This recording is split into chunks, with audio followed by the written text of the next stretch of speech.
প্রিয় শিক্ষার্থীবৃন্দ, সবাইকে প্রীতি ও শুভেচ্ছা জানাচ্ছি।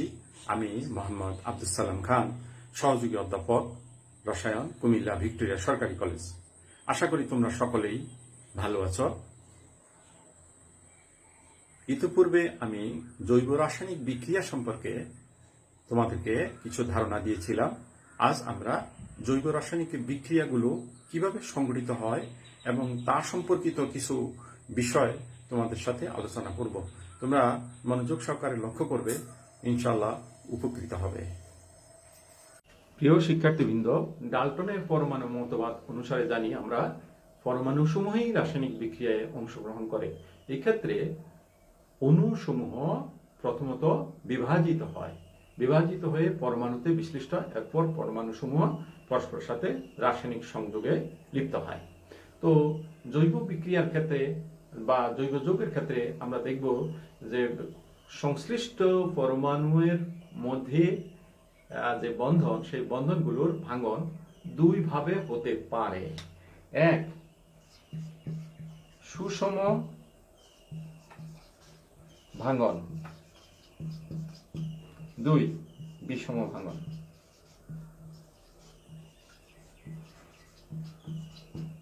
তো আমরা দেখি প্রথমত সুষম ভাঙন।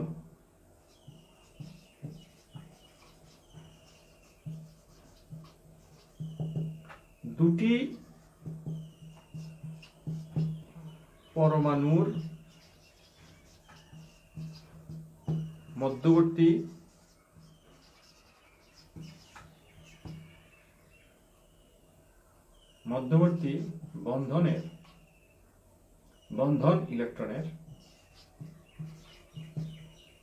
বন্ধন ইলেকট্রনের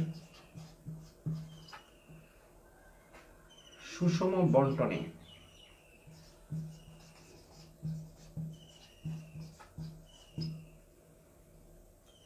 পরমাণুসমূহ নিজের ইলেকট্রন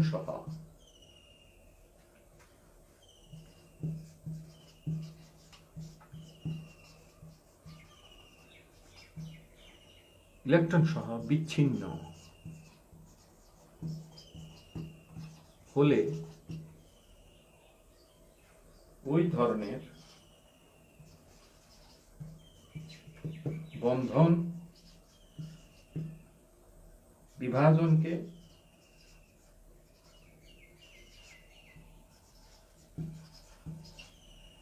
সুষম ভাঙন বলে।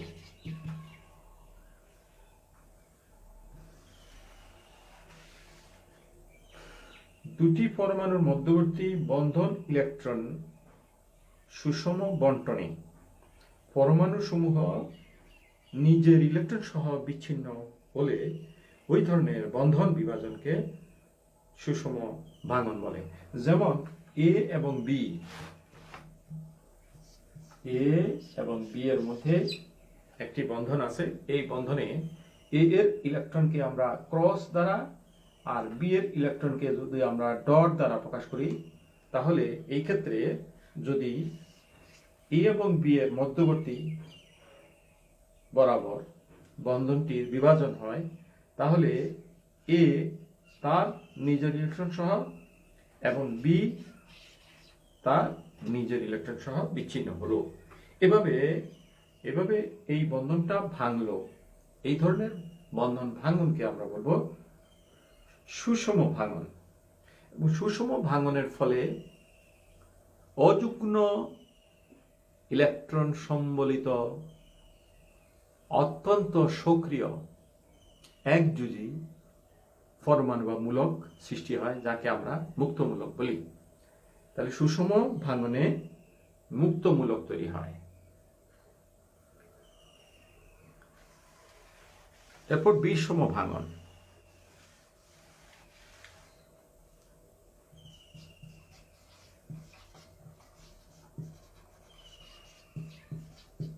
বিষম ভাঙন দুটি পরমাণুর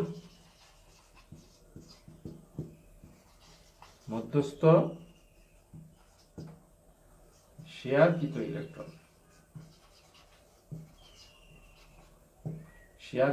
ইলেকট্রন কোন একটি পরমাণু গ্রহণ করার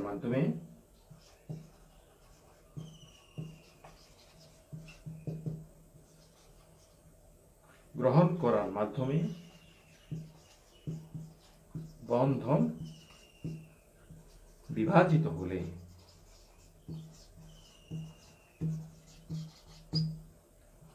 ওই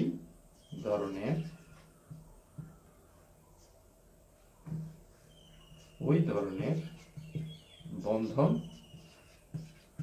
ভাঙনকে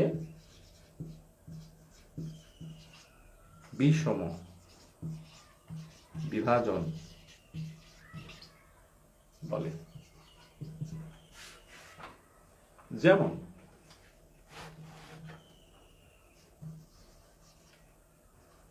আমরা বলতে পারি এ এবং বি এর মধ্যে এ এর ইলেকট্রনকে ক্রস, বি এর ইলেকট্রনকে ডট দ্বারা যদি আমরা প্রকাশ করি তাহলে এই ক্ষেত্রে বন্ধনটা এই বরাবর ভাঙতে পারে, দুই ভাবে ভাঙতে পারে।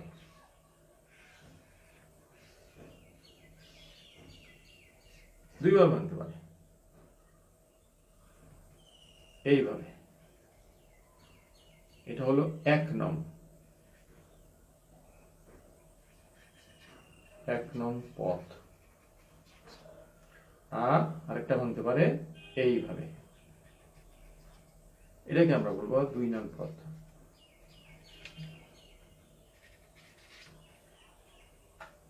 তাহলে 1 নং পথ যদি হয় তাহলে এ এর ইলেকট্রন বি নিয়ে যাবে, যার কারণে এ হবে পজিটিভ চার্জ বিশিষ্ট এবং বি হবে নেগেটিভ চার্জ বিশিষ্ট। আর যদি 2 নং পথ হয় তাহলে এ হবে নেগেটিভ চার্জ বিশিষ্ট এবং বি হবে পজিটিভ চার্জ বিশিষ্ট। তাহলে ভাঙনটা এর দিক থেকে হতে পারে অথবা বি এর দিক থেকে হতে পারে। অর্থাৎ বি যদি আমরা লিভিং গ্রুপ, বিদায়ী গ্রুপ আমরা যদি বলি, তাহলে বি ইলেকট্রন ছাড়াও যেতে পারে, আবার ইলেকট্রন জোড় সহ যেতে পারে। তাহলে ইলেকট্রন জোড় সহ গেলে বি হবে নেগেটিভ চার্জ এবং স্বাভাবিকভাবেই এ হবে পজিটিভ চার্জ। আর বি যদি ইলেকট্রন ছাড়া যায় তাহলে বি হবে পজিটিভ চার্জ আর এ হবে নেগেটিভ চার্জ। এ ধরনের বিষম ভাঙনের ফলে কার্বোক্যাটায়ন এবং কার্বনায়ন, এই 2 ধরনের আয়ন, জৈব আয়ন তৈরি হয়। তো আমরা একটু দেখি সেই আয়নগুলো সম্পর্কে একটু।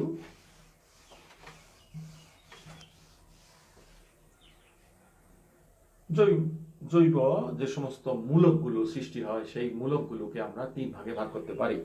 প্রথম হলো মুক্ত মূলক বা ফ্রি রেডিক্যাল, মুক্ত মূলক। 2 কার্বোক্যাটায়ন। 3 কার্বনায়ন।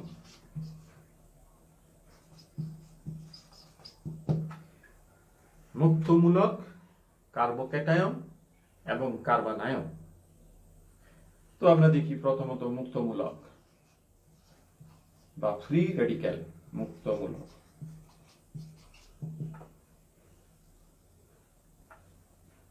কোন জৈব যৌগের বিশেষ কার্বনের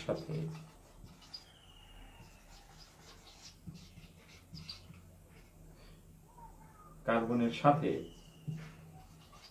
যুক্ত বিদায়ী গ্রুপ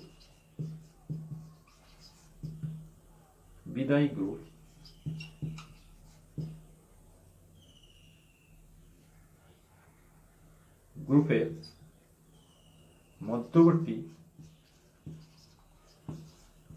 মধ্যবর্তী সিগমা বন্ধনের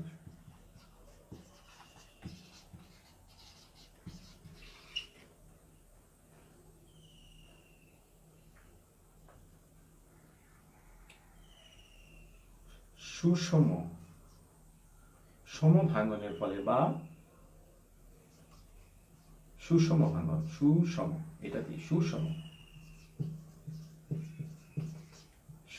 ভাঙনের ফলে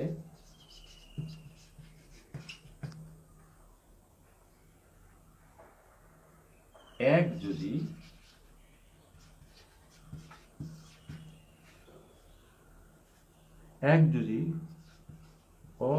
অযুগ্ন ইলেকট্রন যুক্ত কার্বন বিশিষ্ট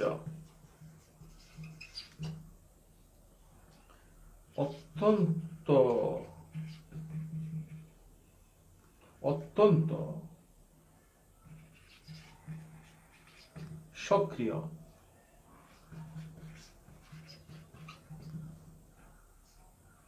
যে পরমাণু গুচ্ছ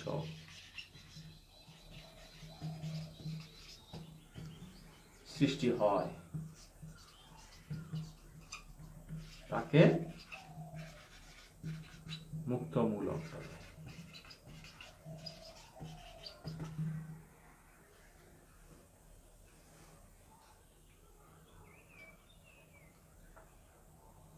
যেমন মনে করো মিথেন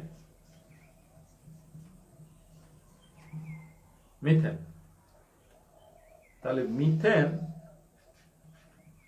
এর মধ্যবর্তী সি এবং এইচ এর যে সিগমা বন্ধন আছে সেই সিগমা বন্ধনের মধ্যে যদি সুষম বন্টন হয়, এইভাবে যদি বন্ধনটা মাঝ বরাবর ভাঙে, তাহলে হবে মিথাইল মুক্তমূলক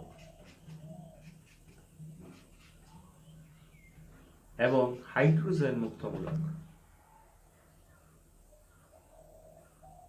মিথাইল মুক্তমূলক এবং হাইড্রোজেন মুক্তমূলক।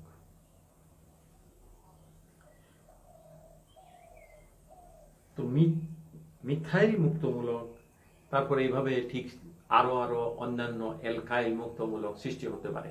তবে এছাড়াও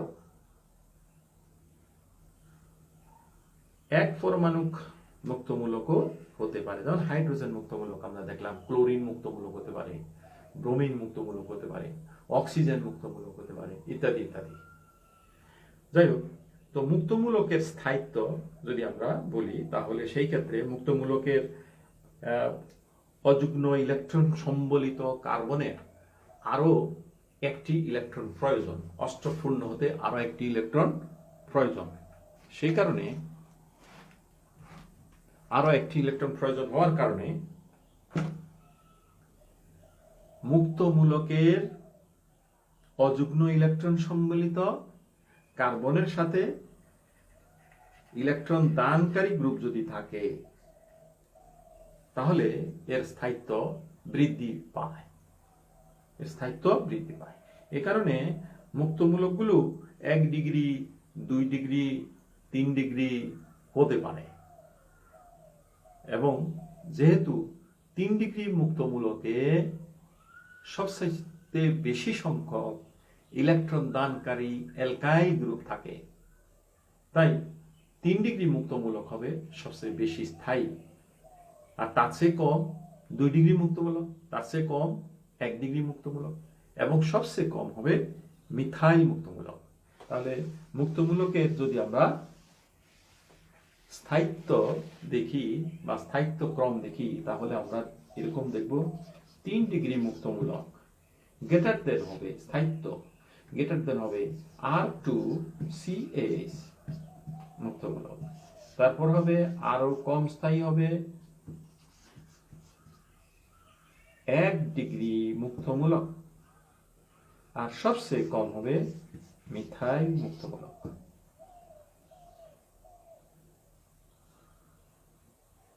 মুক্ত মূলকগুলোর বৈশিষ্ট্য যদি আমরা বলি, তাহলে মুক্ত মূলকগুলো হলো একযোজী, সবাই একযোজী। একটা অযুগ্ম ইলেকট্রন থাকবে, অত্যন্ত সক্রিয় হবে। অষ্টক পূরক করার জন্য আরো একটা ইলেকট্রন দরকার হয় সাধারণত, সেই কারণে এরা অত্যন্ত সক্রিয় হবে। তবে হাইড্রোজেন মুক্ত মূলক যদি আমরা বলি, তার ইলেকট্রন দরকার একটি। তো নরমালি আমরা কার্বনের ক্ষেত্রে আমরা বলবো এদের অষ্টক পূর্ণ হতে, এই অ্যালকাইল মুক্ত মূলক যেগুলো, এগুলোর অষ্টক পূর্ণ হতে একটা ইলেকট্রন দরকার, এই কারণে এরা অত্যন্ত সক্রিয় হয়। আর মুক্ত মূলকগুলোর মধ্যে সবচেয়ে বেশি স্থায়ী হয় 3 ডিগ্রি মুক্তমূলক, কারণ 3 ডিগ্রি মুক্তমূলকের অযুগ্ম ইলেকট্রন সম্বলিত কার্বনের সাথে 3টি ইলেকট্রন দানকারী অ্যালকাইল মূলক থাকে। তার সাথে কম স্থায়ী হবে 2 ডিগ্রি, আরো কম 1 ডিগ্রি, সবচেয়ে কম স্থায়ী হবে মিথাইল মুক্তমূলক। যেহেতু মিথাইল মুক্তমূলক সবচেয়ে কম স্থায়ী, সে কারণে মিথাইল মুক্তমূলকটা সৃষ্টি হতে চায় না। এরপর আমরা দেখি কার্বোক্যাটায়ন। কার্বোক্যাটায়ন কার্বোক্যাটায়ন বা কার্বনিয়াম আয়নও আমরা বলি। তো কার্বোক্যাটায়ন কি? কার্বোক্যাটায়ন হলো ধনাত্মক কার্বন পরমাণু বিশিষ্ট জৈব আয়ন। জৈব আয়নকে কার্বোক্যাটায়ন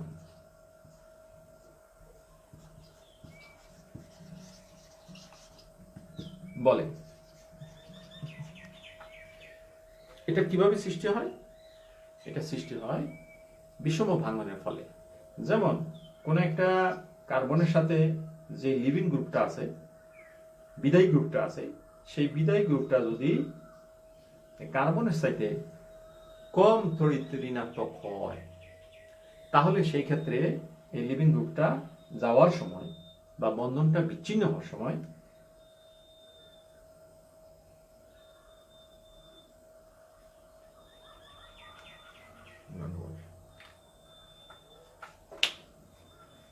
আমরা দেখব মুক্তমূলক।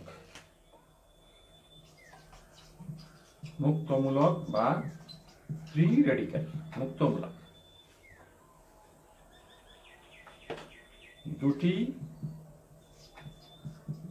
পরমাণুর মধ্যস্থ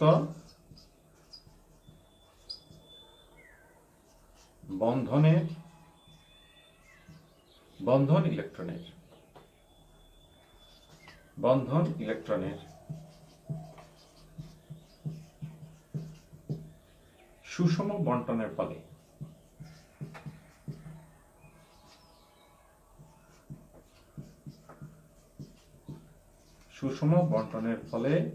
ফলে একযোজী অত্যন্ত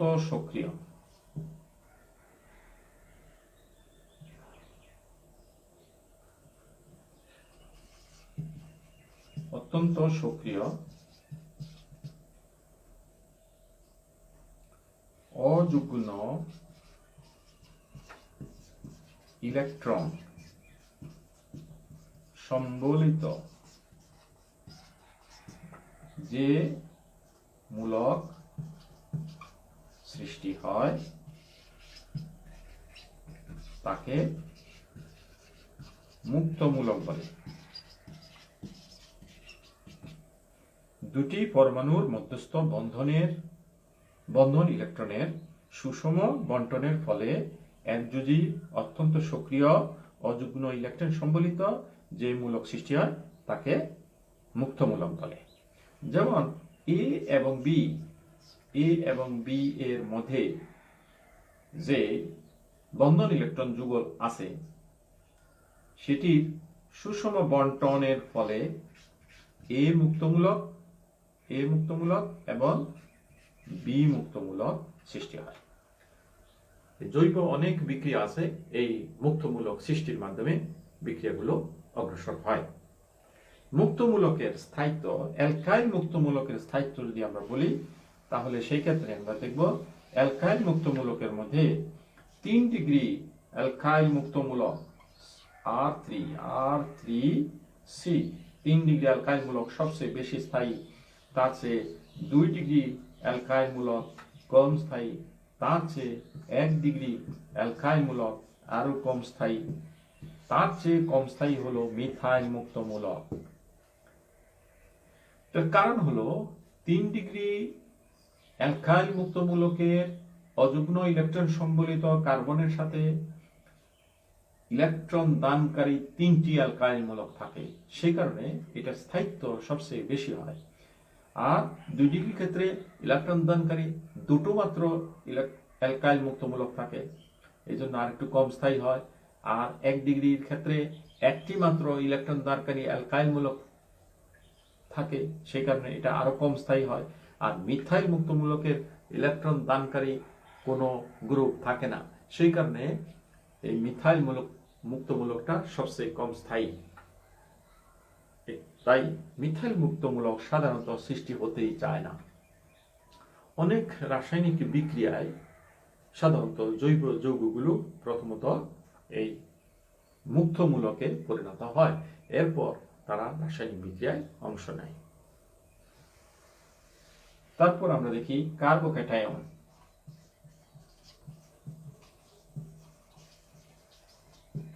কার্বোক্যাটায়ন বা কার্বনিয়াম ধনাত্মক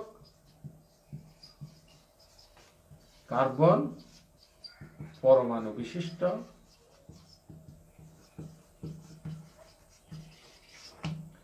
জৈব আয়ন। জৈব আয়নকে কার্বোক্যাটায়ন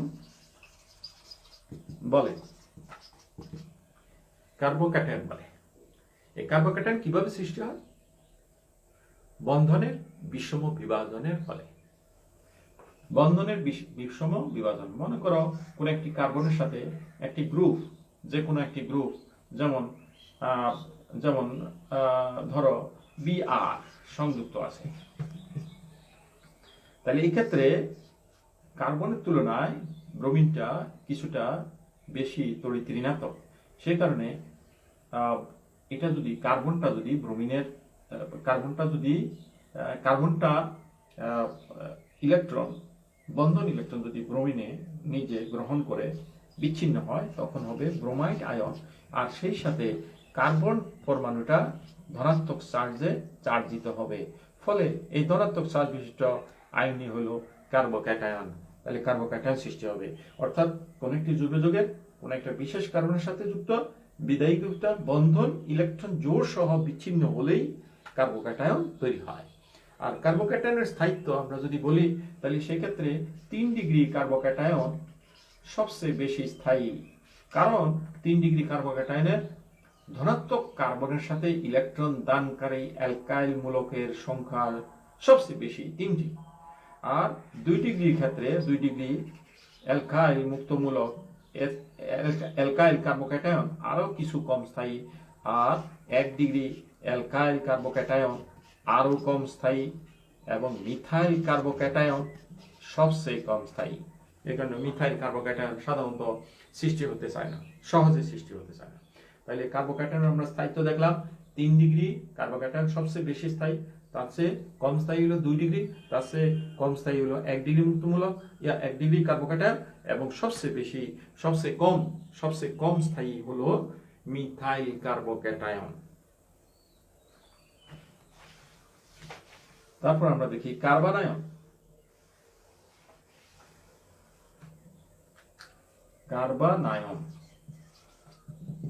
কার্বনায়ন কি?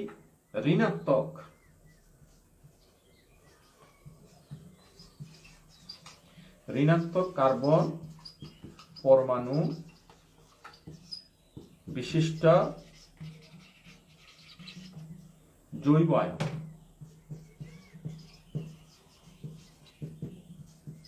আয়নকে কার্বনায়ন বলে।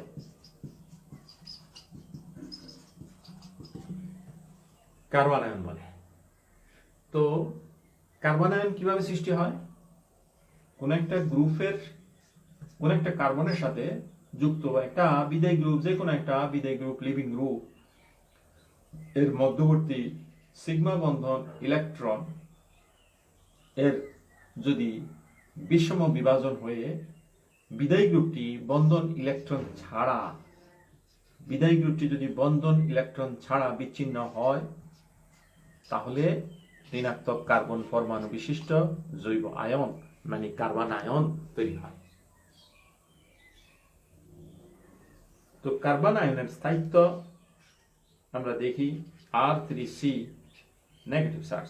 তাহলে কার্বন আয়নের ঋণাত্মক কার্বনের সাথে যদি ইলেকট্রন দানকারী অ্যালকাইল গ্রুপের সংখ্যা যদি বেশি হয়, তাহলে তার স্থায়িত্ব কমে যায়, কারণ সেই ক্ষেত্রে কার্বনের চতুর্দিকে ইলেকট্রন ঘনত্ব বেড়ে যায়, এই কারণে তার স্থায়িত্ব কমে যায়, এবং সেই কারণে 3 ডিগ্রি কার্বন আয়ন সবচেয়ে কম স্থায়ী।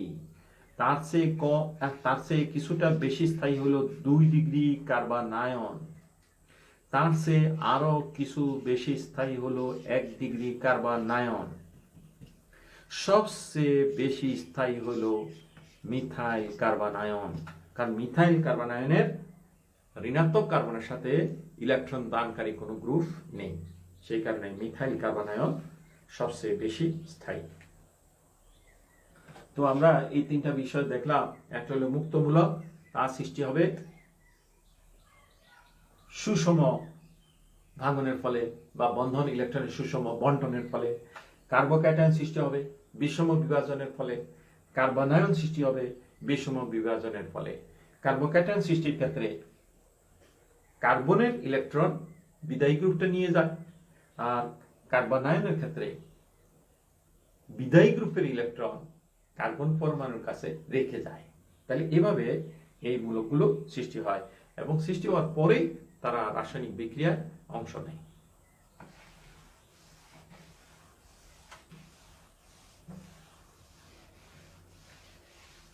এবার আমরা আরো কিছু রাসায়নিক বিক্রিয়া সংগঠনের জন্য, জৈব রাসায়নিক বিক্রিয়া সংগঠনের জন্য আরো কিছু ফ্যাক্টর থাকে, সেই ফ্যাক্টরগুলো আমরা একটু একটু করে বলি।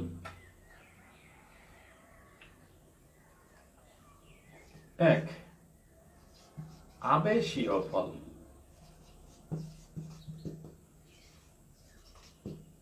আবেশীয় ফল। 2,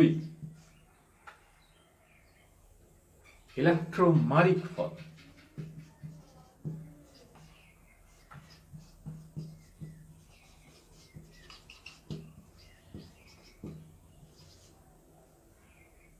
3, মেসোমারিক ফল।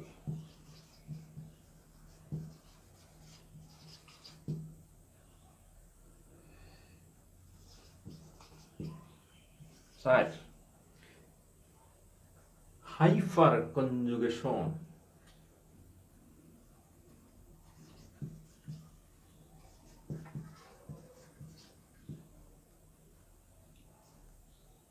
5,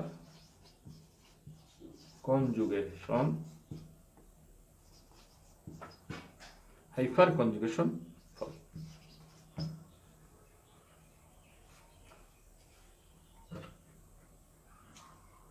আবেশীয় ফল।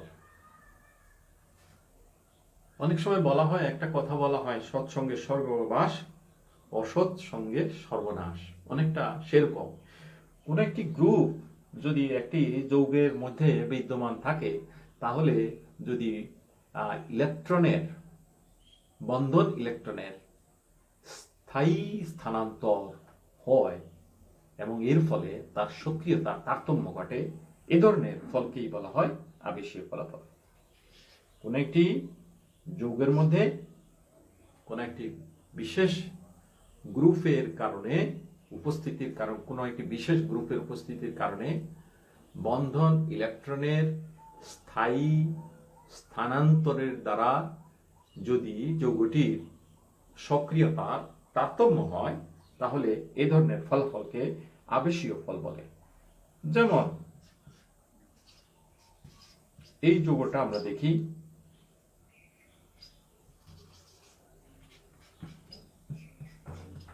এটার নাম হলো ক্লোরোইথানোয়িক অ্যাসিড।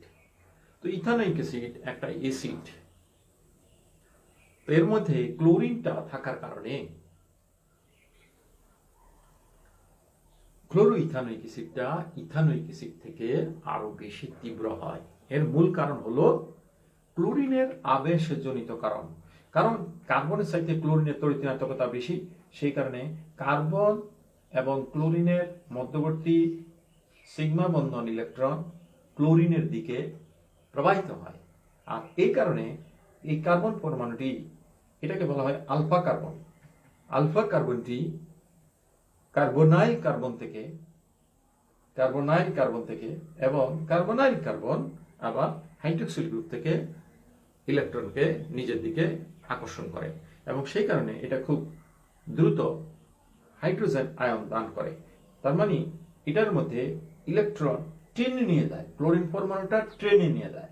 তাহলে টেনে নিয়ে যাওয়ার কারণে এখানে এইচ হাইড্রোজেন পরমাণুটা H+ হিসেবে দ্রুত মুক্ত হয়, অর্থাৎ এটা অম্লধর্মিতা অধিক পরিমাণে প্রদর্শন করতে পারে।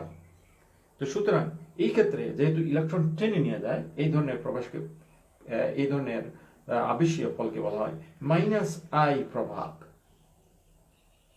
তাইলে ক্লোরো ইথানোয়িক অ্যাসিড থেকে অধিক তীব্র হওয়ার কারণ হলো -I প্রভাব। আর যদি এমনটি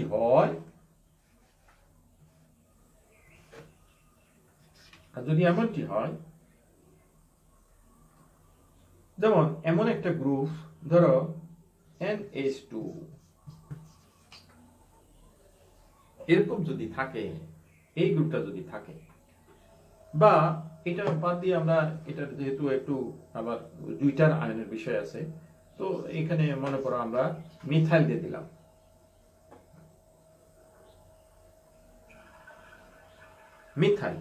এই মিথাইল গ্রুপটার আবেশজনিত কারণে এটা কিছুটা ইলেকট্রন এই কার্বনের দিকে, আলফা কার্বনের দিকে দেয়, আর আলফা কার্বন আবার এই দিকে দেয়, এবং সেই কারণে এখান থেকে এই কার্বক্সিল মূলকটি থেকে হাইড্রোজেন আয়ন বের হবে ধীরে ধীরে। ইথানোয়িক অ্যাসিডের সাথে এটা হলো প্রোপানোয়িক অ্যাসিড থেকে হাইড্রোজেন আয়নটা বের হবে ধীরে ধীরে।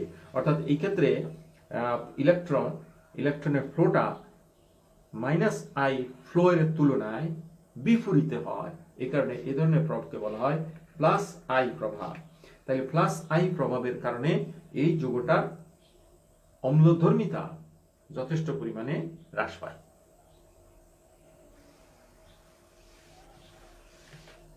আরেকটা হলো ইলেকট্রোমারিক ফলাফল।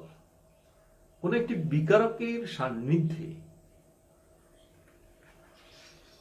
বিকারকের সান্নিধ্যে পাই সিস্টেমের মধ্যে পাই ইলেকট্রনের অস্থায়ী এবং পূর্ণরূপে অস্থায়ী ভাবে স্থানান্তরকে বলা হয় ইলেকট্রোমারিক ফলাফল। যেমন একটা বিকারক, ধরো A+, এটা ধনাত্মক চার্জ বিশিষ্ট একটা আয়ন। তাহলে ধনাত্মক চার্জ বিশিষ্ট আয়নটা ইলেকট্রনের স্বল্পতা রয়েছে, এই কারণে এটা এই পাই সিস্টেম থেকে ইলেকট্রনকে আকর্ষণ করতে চাইবে, আর এই পাই সিস্টেম থেকে ইলেকট্রনকে আকর্ষণ করতে চাইলেই তখন এটার মধ্যে পাই বন্ধন ইলেকট্রনের অস্থায়ী এবং পূর্ণরূপে স্থানান্তর হয়। তাহলে এরকম স্থানান্তর হবে, এই কার্বনটা ধরো পজিটিভ আর এই কার্বনটা তখন নেগেটিভ হয়ে যাবে, এরকম। তাহলে অস্থায়ীভাবে হবে, কিন্তু পূর্ণরূপে পাই ইলেকট্রনের স্থানান্তর হবে। এই ধরনের ফলাফলকে বলা হয় ইলেকট্রোমারিক ফলাফল। এই বিকারকটাকে যদি আমরা এই যৌগটা বা এই সিস্টেমটা থেকে সরিয়ে নেই, তাহলে এটা পূর্বের অবস্থা ফিরে যাবে। এই কারণেই আমরা বলবো এটা একটা অস্থায়ী স্থানান্তর, পাই ইলেকট্রনের অস্থায়ী স্থানান্তর। এই ধরনের অস্থায়ী ইলেকট্রনিক স্থানান্তরকে বলা হয় ইলেকট্রোমারিক ফল, এবং ইলেকট্রোমারিক ফলের মাধ্যমে এই বিকারকটা এই সিস্টেমটাকে, পাই সিস্টেমটাকে আক্রমণের সুযোগ পায়, অন্যথায় এই সুযোগটা হতো না। আরেকটা হলো মেসোমারিক ফল বা রেজোনেন্স ফল। মেসোমারিক ফল বা রেজোনেন্স ফল হলো পাই ইলেকট্রনের সঞ্চালন। পাই ইলেকট্রনের সঞ্চালনের দ্বারা কোনো একটি অণু বা আয়নের বহু সংখ্যক কাঠামো সৃষ্টি হওয়াকে মেসোমারিক ফল বলে। পাই সিস্টেমের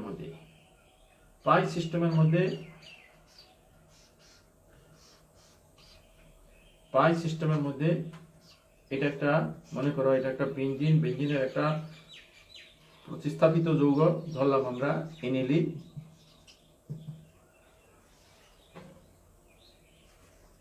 এনিলিনের মধ্যে এই নাইট্রোজেনের জোড়া ইলেকট্রন যদি নাইট্রোজেন এবং 1 নম্বর কার্বনের মাঝখানে আসে, তখন 1 নং কার্বন এবং 2 নং কার্বনের মধ্যবর্তী পাই বন্ধন ইলেকট্রন 2 নং কার্বনের দিকে প্রবাহিত হয়। এর ফলে এটা থেকে আরেকটা কাঠামো আমরা লিখতে পারি এরকম।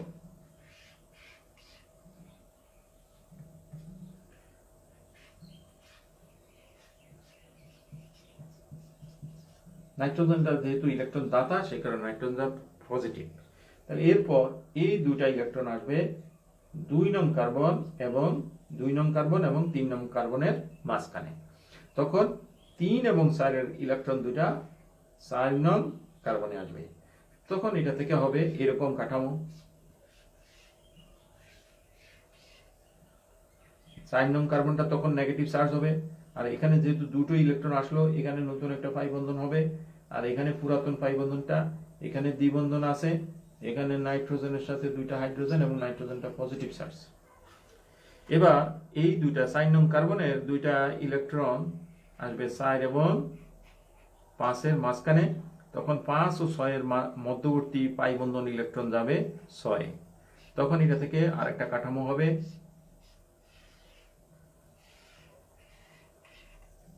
আরেকটা কাঠামো হবে 6 নং কার্বনটা হবে নেগেটিভ চার্জ, এখানে পাই বন্ধনটা, এখানে নতুন একটা পাই বন্ধন হবে, এখানে ডাবল বন্ড ঠিক আছে, নাইট্রোজেনটা পজিটিভ। এরপর 6 নং কার্বন ইলেকট্রন জোড় 6 এবং 1 এর মাঝখানে দিবে, তখন নাইট্রোজেনের ইলেকট্রন নাইট্রোজেনকে ফেরত দিবে। তখন হবে এরকম,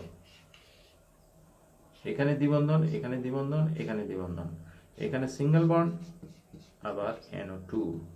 তাইলে এখানে কি হলো, পাই সিস্টেমের মধ্যে পাই ইলেকট্রনের স্থানান্তরের দ্বারা একটি অণু বা আয়নের অনেক কাঠামো সৃষ্টির ফলাফলকেই আমরা বলবো মেসোমারিক ফল। এই ক্ষেত্রে এই সিস্টেমটার বেঞ্জিন চক্রটার দিকে নাইট্রোজেনের জোড়া ইলেকট্রন প্রবেশ করেছে।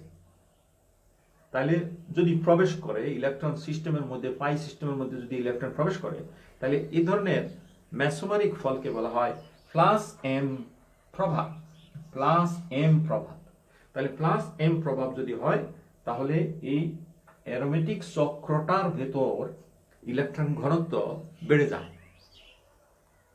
আর যদি এমন একটা গ্রুপ থাকে, যেমন Nitro group, sulphonic acid group, carbonyl মূলক ইত্যাদি ইত্যাদি গ্রুপ যদি থাকে, তাহলে সেই ক্ষেত্রে চক্রের ভেতর থেকে ইলেকট্রন বের হয়ে আসে, জোড়া ইলেকট্রন চক্রের ভিতর থেকে বের হয়ে আসে।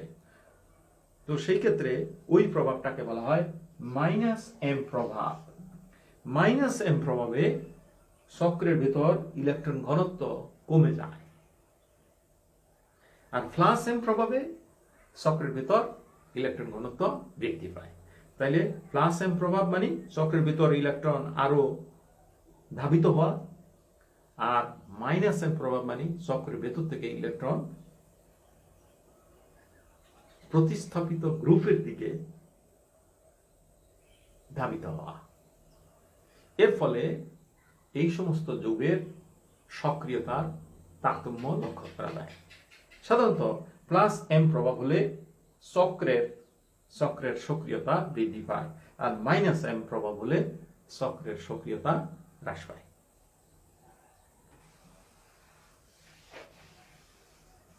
এরপর আমরা দেখব হাইপার কনজুগেশন। হাইপার কনজুগেশন হলো সিগমা বন্ধন ইলেকট্রন পাই সিস্টেমের মধ্যে সঞ্চালনকে বলা হয় হাইপার কনজুগেশন। সিগমা বন্ধন ইলেকট্রন যখন এরকম সঞ্চালনে কনজুগেশনে অংশ নেয় সেটা কি বলা হয় হাইপার কনজুগেশন। যেমন বেঞ্জিন চক্রের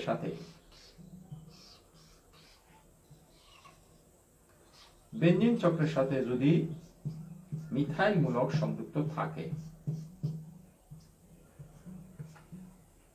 তাহলে মিথাইল মূলকটি হাইপার কনজুগেশনের দ্বারা কার্বন এবং হাইড্রোজেনের মধ্যবর্তী সিগমা বন্ধন ইলেকট্রনকে চক্রের দিকে ধাবিত করে, ফলে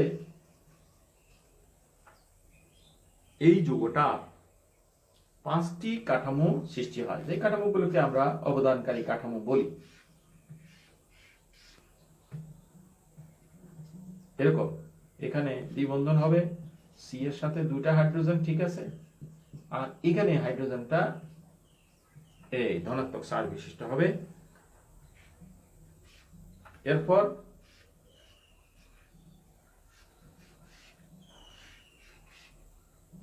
এটা একদম ধনাত্মক চার্জের সহ অবস্থান করবে, বিচ্ছিন্ন হবে না। অনেকটা এরকম মনে করো আমার হাত থেকে এই কলমটা সাময়িকভাবে গেল, কিন্তু আমার হাত এবং কলম পরস্পর থেকে বেশি একটা দূরে গেল না, সঙ্গে সঙ্গে এটা হাইড্রোজেনে তার সিগমা বন্ধন ইলেকট্রন এইদিকে প্রবাহিত করার পরপরই আবার ইলেকট্রন ফিরে আসে। সেই কারণে এটা হাইড্রোজেনটা যখন হাইড্রোজেন ইস প্লাস হয়ে থাকে এটা বিচ্ছিন্ন হয় না, এর কাছেই এখানেই অবস্থান করে অতি স্বল্প সময়ের জন্য। এরপর এই 2টা ইলেকট্রন 3 এবং 4 এর মাঝখানে আসলে, 2 এবং 4 এর মাঝখানে আসলে 3 এবং 4 এর ইলেকট্রন 4 নম্বর অবস্থানে আসে, তখন 4 নম্বরটা নেগেটিভ চার্জ হয়, এখানে নতুন একটা পাই বন্ধন হয়, এরকম হয়। এরপর এখানে ডাবল বন্ড, ঠিক আছে, এখানে ঠিক আছে, এখানে হাইড্রোজেনটা পজিটিভ, তাও ঠিক আছে। এরপর 4 নম্বর কার্বন ইলেকট্রন জোড়কে 4 এবং 5 এর মাঝখানে দেয়, তখন 5 নম্বর ইলেকট্রন তার পাই বন্ধন ইলেকট্রন 6 নম্বরকে দেয়, তখন এরকম হয়, আরেকটা কাঠামো হয় এরকম, এখানে ডাবল বন্ড, ঠিক আছে, সি এইচ, এখানে এইচটা পজিটিভ, তাহলে এখানে হবে এই একটা বন্ধন, এই একটা বন্ধন। এরপর এই 2টা ইলেকট্রন 6 নম্বর ইলেকট্রন 6 নম্বর কার্বন তার জোড়া ইলেকট্রনকে 6 এবং 1 এর মাঝখানে দেয়, তখন 1 নম্বর কার্বন ইলেকট্রন 1 জোড়া ইলেকট্রনকে কার্বন এবং হাইড্রোজেনের মাঝখানে ফেরত দেয়, যার ফলে এরকম হবে, এখানে এখানে এখানে, আর এখানে হলো C H H R H. তাহলে এরকম 5টি কাঠামো সৃষ্টি হলো। তাহলে মিথাইল মূলকটা হাইপার কনজুগেশন দ্বারা বেঞ্জিন চক্রের দিকে সিগমা বন্ধন ইলেকট্রনকে সরবরাহ করলো, আর সরবরাহ করার ফলে এই পাই সিস্টেমের মধ্যে ইলেকট্রনের বিচরণ হলো, সঞ্চালন হলো। তাহলে এই ধরনের সিগমা বন্ধন ইলেকট্রন সঞ্চালনে অংশগ্রহণ করাই হলো হাইপার কনজুগেশন, এবং এর ফলে যে প্রভাব সৃষ্টি হয় সেটাকে বলা হয় হাইপার কনজুগেশন প্রভাব। এই ক্ষেত্রে ফলটা হলো অ্যারোমেটিক চক্রের ক্ষেত্রে, বেঞ্জিন চক্রের ক্ষেত্রে মিথাইল মূলক যেহেতু ইলেকট্রন দিল, তাহলে সেই ক্ষেত্রে এখানে প্লাস এম প্রভাব লক্ষ্য করা যাবে, প্লাস এম প্রভাব, এবং প্লাস এম প্রভাবের কারণে এই চক্রটা আগের চেয়ে বেশি সক্রিয় হয়ে যাবে।